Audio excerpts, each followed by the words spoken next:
বাংলাদেশে গ্রাহকরা যদি ব্যাংকে টাকা রাখার পর সেই গচ্ছিত অর্থ চাহিদা মাত্র নির্দিষ্ট চার্জ কর্তনের মাধ্যমে সেই টাকা ফেরত নিতে পারে, তাহলে মোবাইল কোম্পানির কাছে আমরা যারা গ্রাহকরা মোবাইলের টাকা রিচার্জ করি এবং ডাটা রিচার্জ করি, সেই অব্যবহৃত ডাটা এবং মোবাইলের সেই টাকা অর্থাৎ রিচার্জকৃত টাকা ব্যবহার করার পর কিংবা ব্যবহার যদি আমি না করি, তাহলে নির্দিষ্ট মেয়াদান্তে সেই টাকাগুলোর কোনো ফেরত আমরা পাই না। অর্থাৎ সেই নির্দিষ্ট মেয়াদে সেই টাকাগুলো যে কোনো উপায়ে মোবাইল কোম্পানিগুলোর হাতে নিয়ে যায়।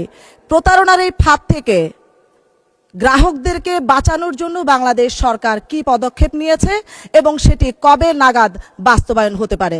ধন্যবাদ মাননীয় স্পিকার। মাননীয় মন্ত্রী। ধন্যবাদ মাননীয় স্পিকার।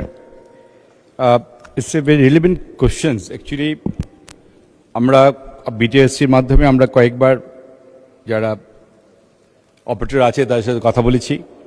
বিশেষ করে আমরা প্যাকেজ কিনি, 7 দিনের প্যাকেজ বা 15 দিনের প্যাকেজ। দেখা যায় আমার টাকা শেষ হয়নি কিন্তু দিন শেষ হয়ে গেছে, টাকাটা কিন্তু ওরা নিয়ে নেয়।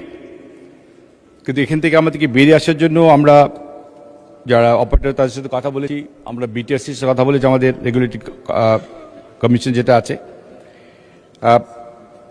আর তাছাড়া আরেকটা আছে ড্রপ, কল ড্রপ, এটা নিয়েও কথা বলেছি আমরা আরও অধিকতভাবে কথা বলতে হবে, আমাদের অপারেটরের সাথে বসতে হবে, কারণ তাদের কিছু বিজনেস পলিসি আছে যার জন্য অনেক সময় তাদের নানা রকম এক্সকিউজ দেয় তারা যে এই জন্য আমরা করতে পারছি না।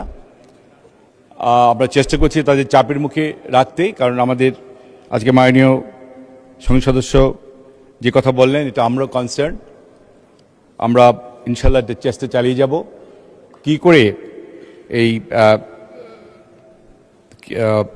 কি বলে এটাকে প্রবলেম থেকে বেরিয়ে আসা যায়।